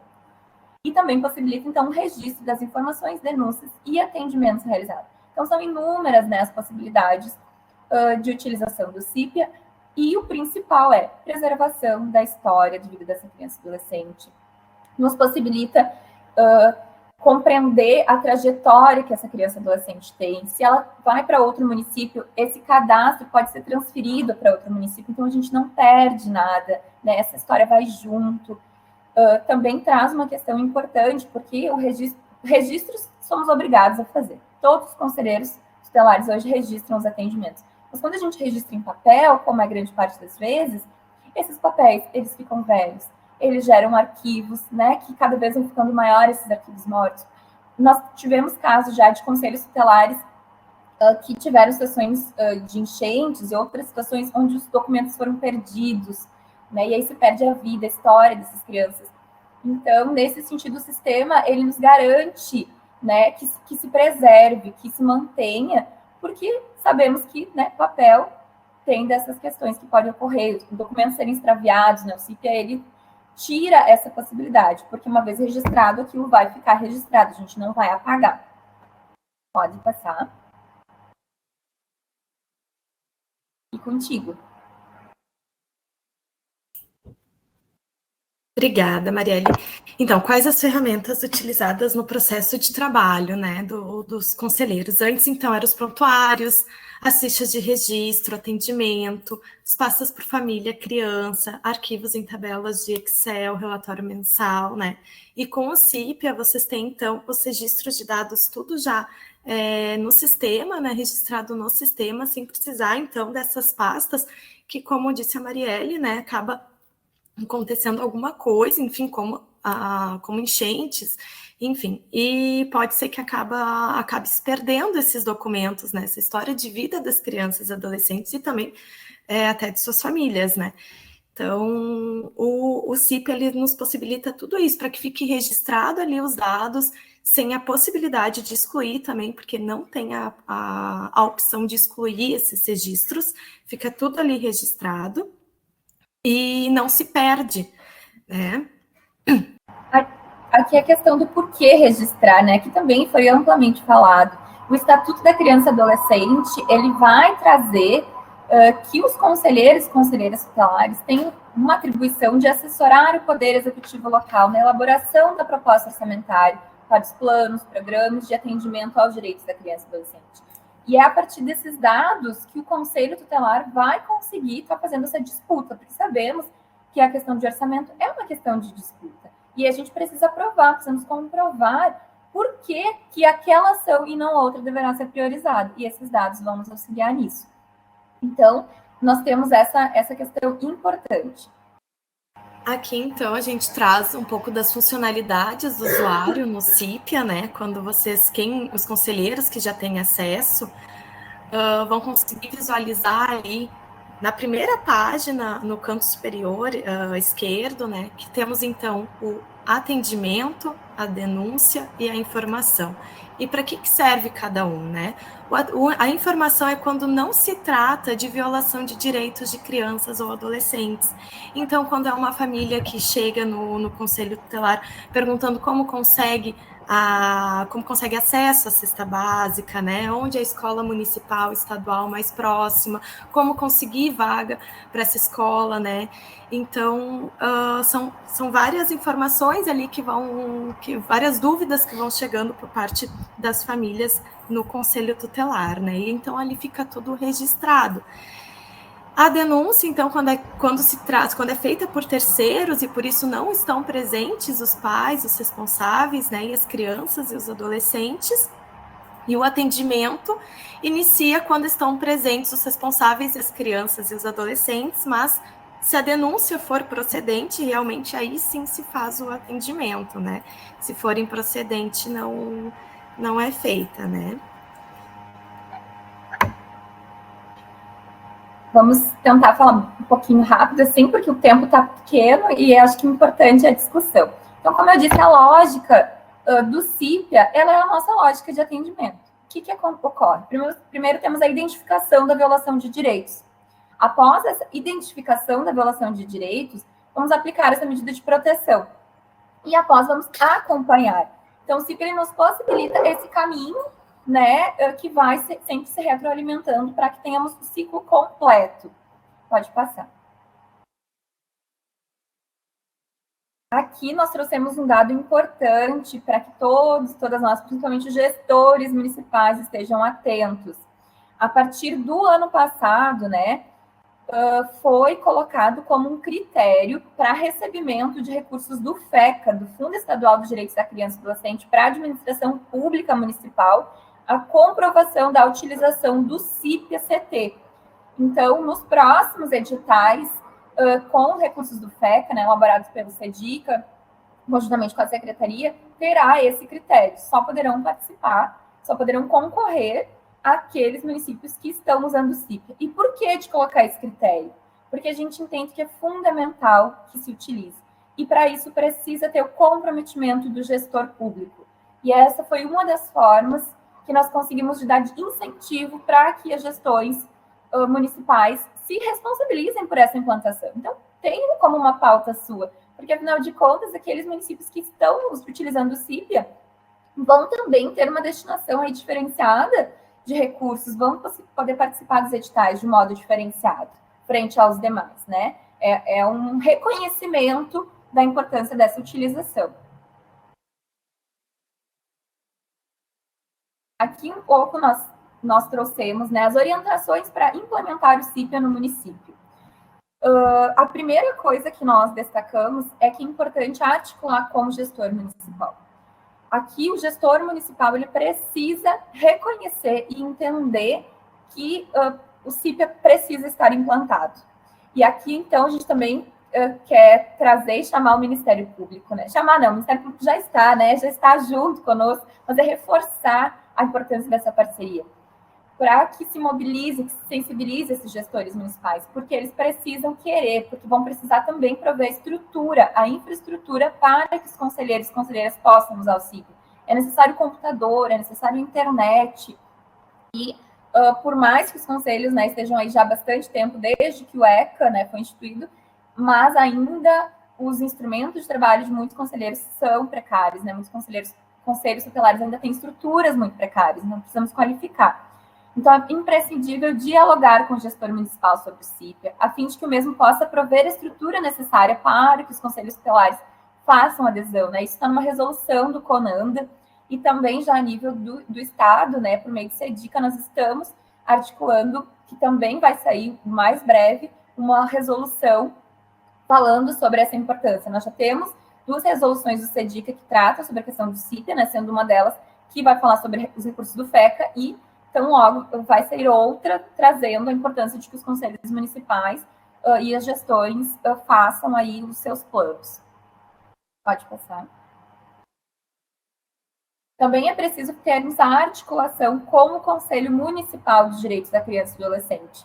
O Conselho Municipal, ele tem um papel fundamental nesse movimento, inclusive podemos fazer a resolução que convoca o gestor municipal para instituir o seu comitê gestor municipal do CIPIA e para que a utilização passe a acontecer.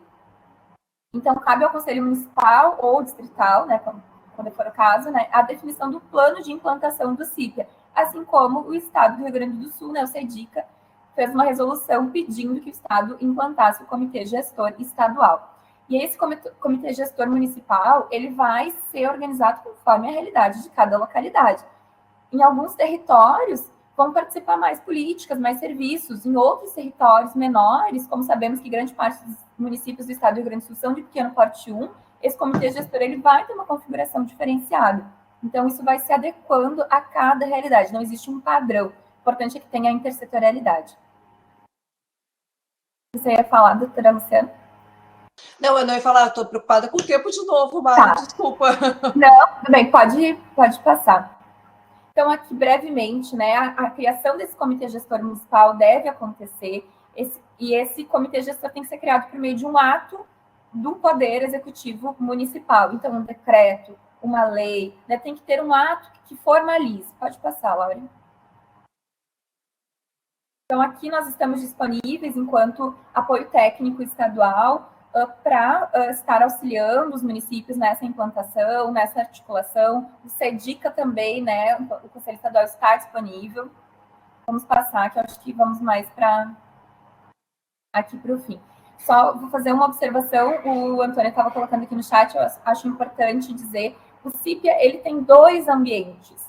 Um ambiente que é o de produção, onde nós registramos os dados reais, né, aquilo que está acontecendo. E um outro ambiente que é o de treinamento. Todos e todas podem solicitar senha de treinamento para ir praticar, pegar uma tarde e cadastrar dados fictícios, explorar o sistema, todas as possibilidades que possui, porque aí a gente vai se adaptar. O CIPIA, como qualquer sistema informatizado, é prática.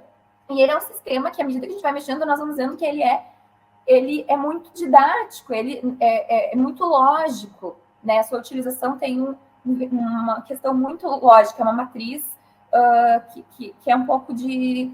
Não sei qual seria a palavra, autodidata, enfim, tu consegue ir seguindo, né? É meio intuitivo, ele é muito intuitivo. Então, podem ir mexendo, podem, antes de participar de uma capacitação, inclusive, podem pedir a senha e ir brincando em casa, brincando no conselho, para que quando vão para a capacitação já tenham dúvidas, já tenham questões, porque aí a gente consegue avançar muito, né, Laura? Exatamente, Maria, exatamente. Perdão. E hoje também a gente trouxe aí o número das capacitações, né? Os municípios capacitados de 2018 até o momento, então vou ser breve. Agora, no primeiro semestre de 2022, a gente já conseguiu capacitar 19 municípios. Vou retomar a fala da Marielle. Em 2021 mesmo, né, nas ondas da pandemia, aí a gente conseguiu também capacitar 13 municípios de forma virtual, mas capacitamos também 13 municípios. Os conselheiros capacitados, o número de conselheiros capacitados no primeiro semestre de 2022, até o momento foram 120. Temos agora uma capacitação com Canoas, agora, daqui umas 2 semanas, né? E municípios com o CIP implementado até o momento são 38, então é um número baixíssimo, né, visto o número de municípios que temos aí no Rio Grande do Sul, né. Laura, só se tu me permite uma complementação. Claro. E é importante trazer que as capacitações, elas são práticas, então é mexer no sistema. Nós explicamos e vamos mexendo no sistema junto com os conselheiros e conselheiras tutelares. Então, isso também faz com que a capacitação seja um pouco mais longa, né? Ela é bem cansativa, né? A gente sempre está bem cansada, mas é muito boa, porque os conselheiros conseguem registrar, conseguem explorar, as dúvidas vão surgindo, a gente vai resolvendo na hora. Então, assim, realmente a pessoa sai entendendo, pelo menos, uma base para conseguir mexer no sistema. Ela vai, é uma oficina prática, né? Não é só teórica. Exatamente. E então, como são feitas capacitações, né, aqui no Rio Grande do Sul? É de forma regionalizada, com no mínimo 25 conselheiros, tá? O município fica responsável pela organização, né, junto comigo, junto com as demais colegas também. E o local que o município vai fornecer, ele tem que ter materiais multimídias, tá? Como data show, como internet, computadores. Os computadores, a gente sempre prioriza para que seja um para cada conselheiro e, no máximo, então, um para cada 2 conselheiros, porque é isso, tem que entrar no sistema, os conselheiros entram no sistema do conselheiro, ele vai junto conosco, a gente vai passando passo a passo também no sistema e ele vai nos acompanhando, porque não é só passar o slide, o conselheiro ele tem que entrar no sistema para poder aprender, né? Assim, e aí, enfim. Também só complementando aqui, por que né, tá aqui no slide, né, o local deve fornecer materiais multimídias, porque como nós vamos para o interior, nós vamos para a cidade que está demandando, nós precisamos desse apoio, porque é muito difícil nós aqui em Porto Alegre conseguirmos organizar, verificar espaço lá na região. Então, temos sempre esse apoio do município sede que está nos acolhendo, né? Então, sempre é feito de modo de uma parceria, por isso que sempre os municípios nos auxiliam a verificar esses espaços adequados. Isso mesmo. E alguns conselheiros, quando nos ligam perguntando o valor da capacitação, né? Então, eu vou frisar bem aqui, o Estado fornece a capacitação de forma gratuita, sem custo. O custo que o Conselho Tutelar vai ter mesmo é a alimentação e o deslocamento, né? Mas é fornecida de forma gratuita, tá? E porque a gente sabe, enfim, das assessorias aí que estão cobrando um valor absurdo. Então, só para deixar bem frisado aqui que a capacitação que o Estado fornece é gratuita, tá? E por que a importância de destacar isso, né? Nós já ouvimos alguns municípios falando, não tem como implantar, porque a capacitação é muito cara, né? Me ofereceram uma capacitação de R$8.000, o município não tem condição de pagar R$15.000. E aí a gente traz, mas como assim? Vocês vão pagar uma capacitação? O Estado, ele promove, o Estado tem essa atribuição, nós fazemos as capacitações. Então, assim, a questão do custo, isso não pode ser uma desculpa, né? Desculpa entre aspas, né, pessoal, por favor, para não implantar, porque as capacitações, elas são oferecidas totalmente gratuitas. Claro que aqueles municípios que desejam, enfim, fazer a capacitação com assessorias específicas, isso é de total liberdade. Mas é importante que isso não seja uma questão, não vou implantar porque as capacitações são caras. Não, as capacitações do Estado são totalmente gratuitas, porque é nosso dever, né, enquanto Estado, estamos aí fazendo o nosso trabalho. E como solicitar? Então, alguns conselheiros já perguntaram aí no chat, né? Por e-mail, tá, pessoal? Por esse e-mail, crianca.igualdade.rs.gov.br. Tá? A gente anota numa planilha os municípios que têm interesse na capacitação e, assim, como a Marielle também colocou lá no início, nós trabalhamos com outras demandas, então nós vamos fazendo a capacitação de acordo com as nossas demandas, organizando de um mês para o outro, porque a gente tem também a questão de link de inscrição, formulário de inscrição, né, toda a organização do local, o município, né, que vê o local com a estrutura adequada, né? Então, nós fazemos um mês antes essa organização, tá? E o público-alvo, então, os conselheiros tutelares em exercício, então, são os titulares, principalmente, suplentes só se está em exercício, tá? Por quê? Porque o CIPIA, ele aceita somente 5 conselheiros por vez. Então, os titulares, né, neste momento, então, eles têm prioridade, a não ser que o conselheiro suplente esteja, né, substituindo um titular por férias, por licença, enfim. E aí, sim, este participa, tá? E os administrativos, porque são, né, um apoio técnico aí para os conselheiros, né, eles têm bastante importância aí também no conselho, tá? Passando aqui para o próximo. Opa, perdão.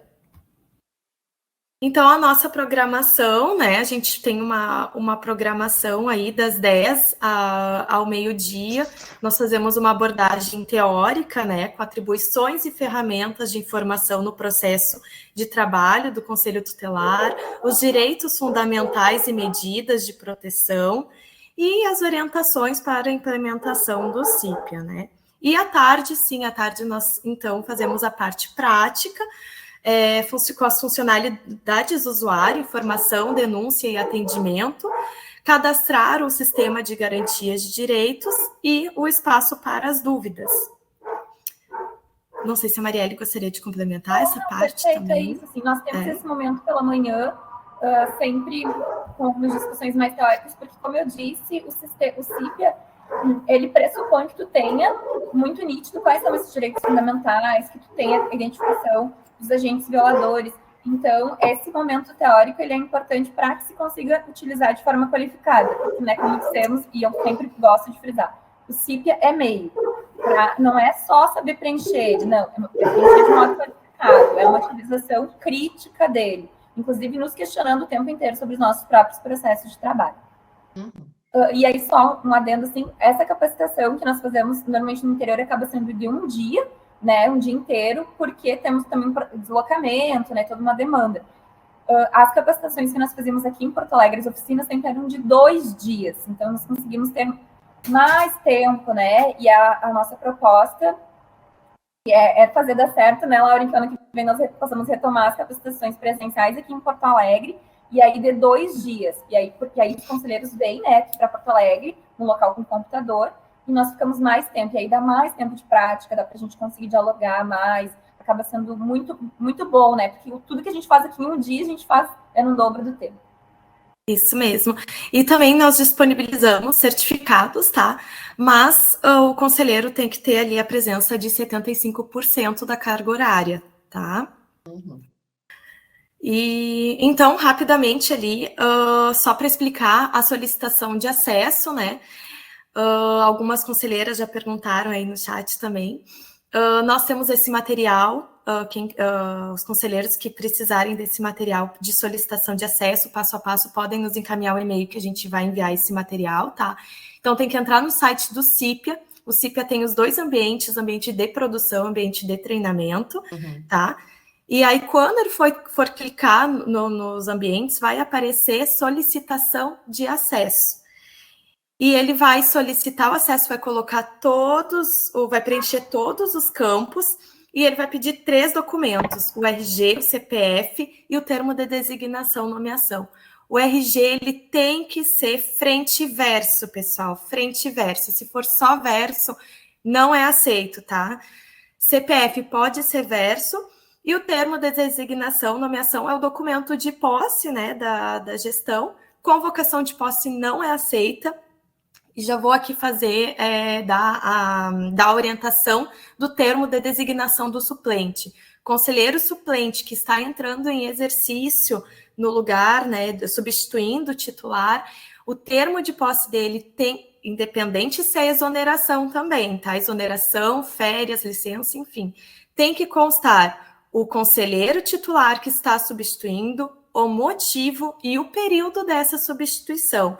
Mesmo que o titular tenha se exonerado ou tenha sido exonerado, tem que constar ali período tal até o final do mandato, tá? Os documentos devem estar legíveis e devem ser anexados em PDF. Lembrando que toda vez que vocês solicitarem a senha no ambiente de produção, o CIPIA vai, depois, né, que a gente autorizar o acesso, vocês vão receber uma senha provisória e aí vocês vão entrar no sistema, vão colocar essa senha provisória que receberam no seu e-mail e vão trocar a senha depois, tá? Em seguida. Se solicitaram no ambiente de treinamento, vai ir outra senha, então não é a mesma senha provisória para os 2 ambientes. Cuidem bem isso, tá, pessoal?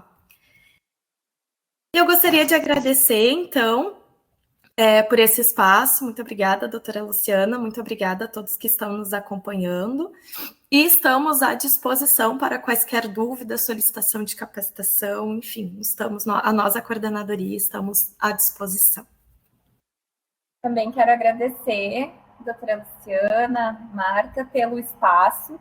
Quando a Luciana e a Silvia vieram falar comigo sobre esse evento, eu fiquei muito feliz, né, prontamente, mas é claro, vamos lá, porque o Ministério Público, além de ser nosso parceiro, né, em tantas pautas, nós sabemos que quando o Ministério Público entra junto, assim, as coisas têm uma tendência a deslanchar, a andar, né, porque há um protagonismo, porque é uma instituição, né, muito, muito bem preparada, que tem, enfim, todo um respeito social. Então, agradecer muito essa disponibilidade e dizer que nós também estamos à disposição, né? Todos os municípios, os promotores das diferentes, né, comarcas, a própria doutora Luciana, enfim, qualquer situação, façam contato conosco, vamos ampliar aí essas ações para que o CIPIA, de fato, esteja presente em todos os municípios, né, que a atuação dos conselheiros fique ainda mais qualificada, porque ela é qualificada, mas ela precisa, né, sempre precisamos estar aprimorando.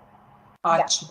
Obrigada, queridas Marielle, querida Lauren. Sim, a gente até fica com um pouco de pena, porque é tanta informação boa, né, gente? Mas a gente tem que ouvir a nossa Simone, porque a Simone é a nossa cereja do bolo, porque é ela que mexe com o CIPIA, né? É ela que faz o CIPIA acontecer. E Bento Gonçalves está de parabéns, porque quando nós vimos os dados junto com o Antônio, nós vimos que 38 estavam acessando, mas muitos zerados. E aí também, como disse a Lauren, não adianta implantar e não implementar, ou enfim, né, tem que usar. Mas só uma coisa para quem está falando do Ministério Público ali, que eu vi é que a Suzana Spode, que me sucedeu em Tramandaí, querida Suzana Spode, um beijo. Vai sair imediato hoje um ofício do Centro de Apoio com todo o roteirinho para apoiar os promotores de justiça para os seus conselhos tutelares, tá? Então, com todas as informações de como fazer com os seus conselhos tutelares, saiu hoje o ofício. Não sei ainda porque nós estávamos esperando o evento. Mas Simone Lunelli, nossa Bento Gonçalvense, querida, palavra tua, por gentileza.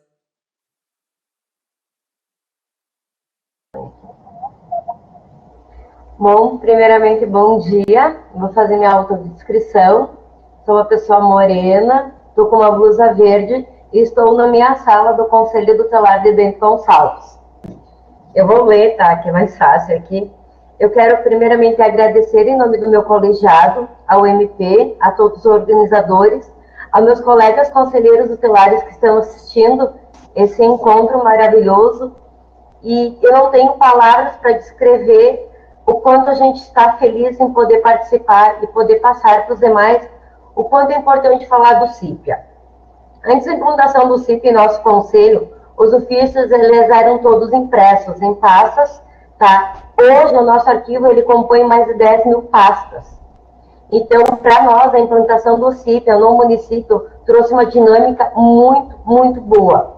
Uma dinâmica de trabalho do qual o colegiado ele tem a oportunidade de ter um aprendizado melhor. Com o CIPIA, a dinâmica de trabalho do colegiado se torna ampla por proporcionar que o conselho ele pode acessar o sistema de qualquer local tendo sua senha. Antigamente, o conselheiro que não tem CIPIA implantado na cidade, ele precisa de 3 assinaturas para mandar um ofício para a rede.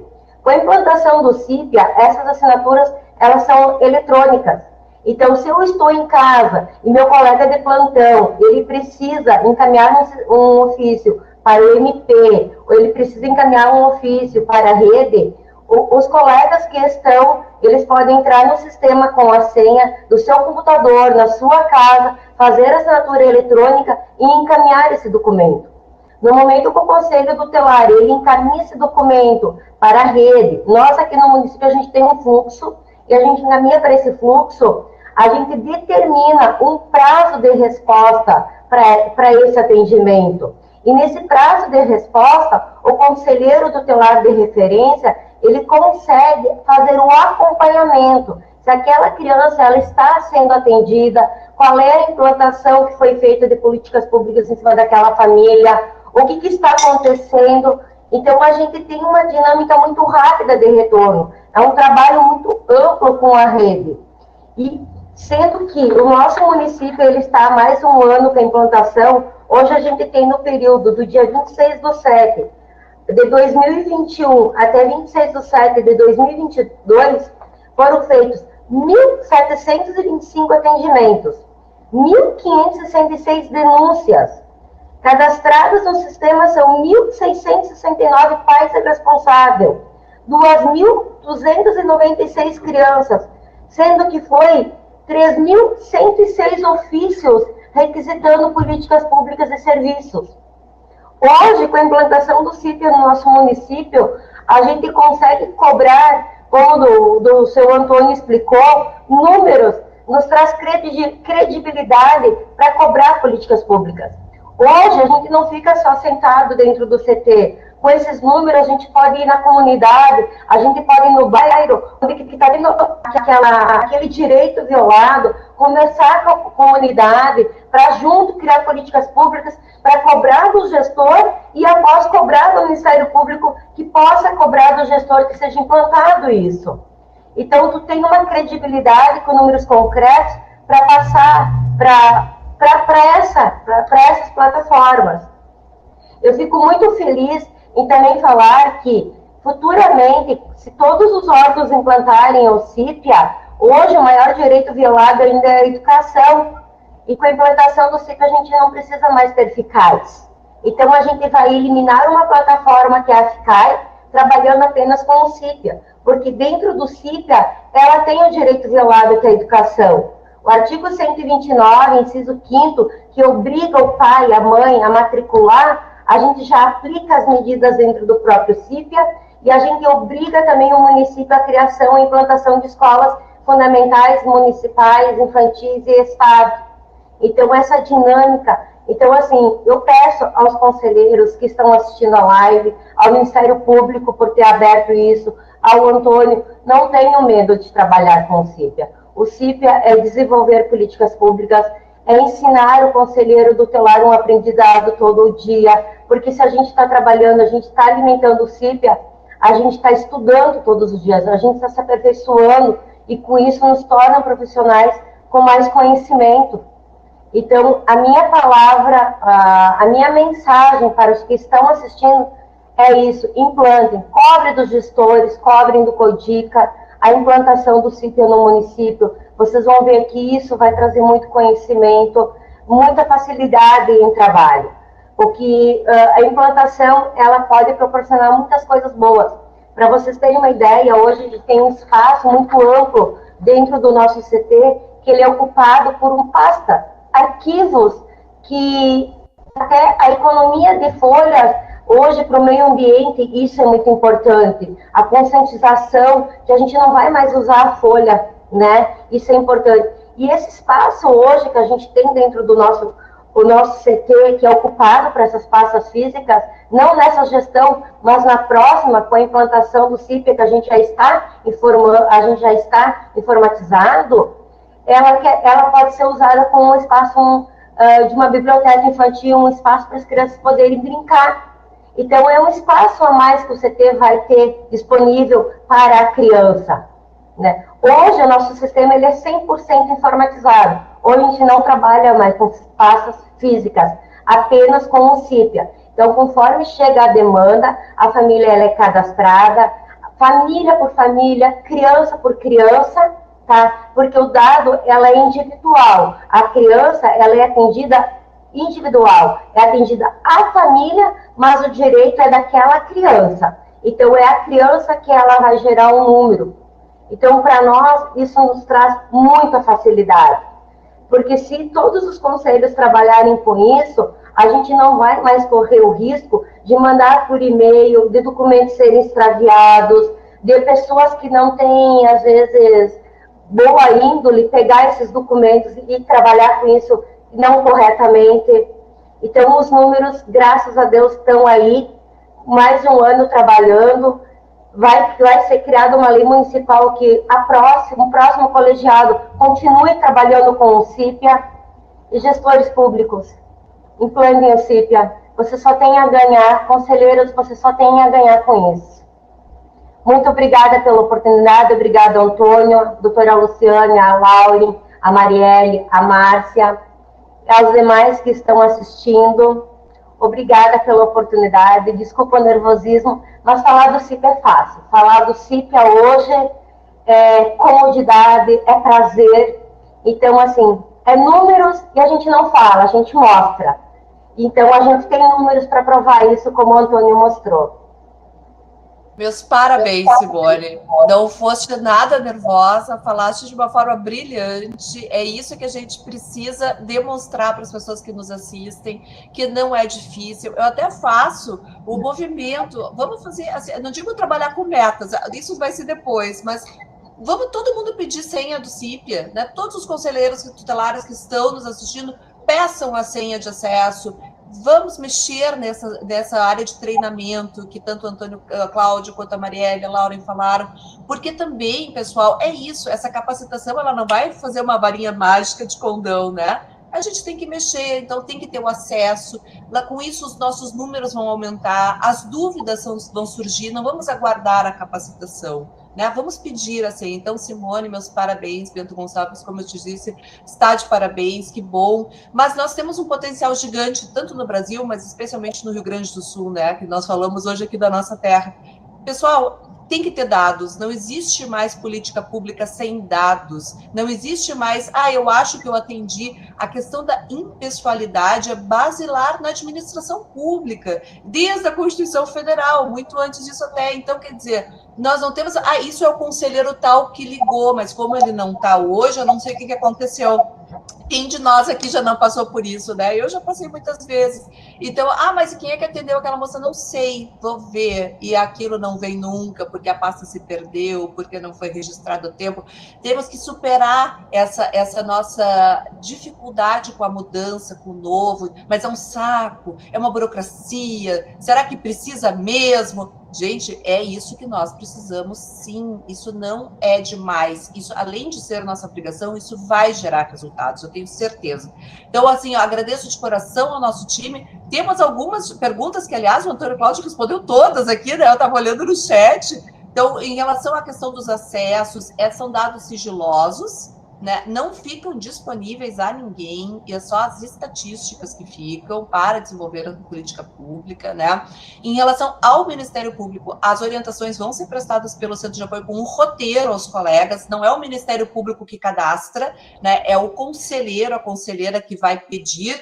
Não adianta mandar e-mail nem telefonar, né, Marielle e Laura? Tem que entrar no sistema, solicitar o acesso e aí sim dar o seguimento. Eu fiz aqui um apanhado geral do que eu tenho, porque tem muito... A Defensoria Pública, Antônio Cláudio, disseram, mas vai ter acesso às informações? Queria até que tu explicasse um pouquinho disso, como é que é a informação na rede.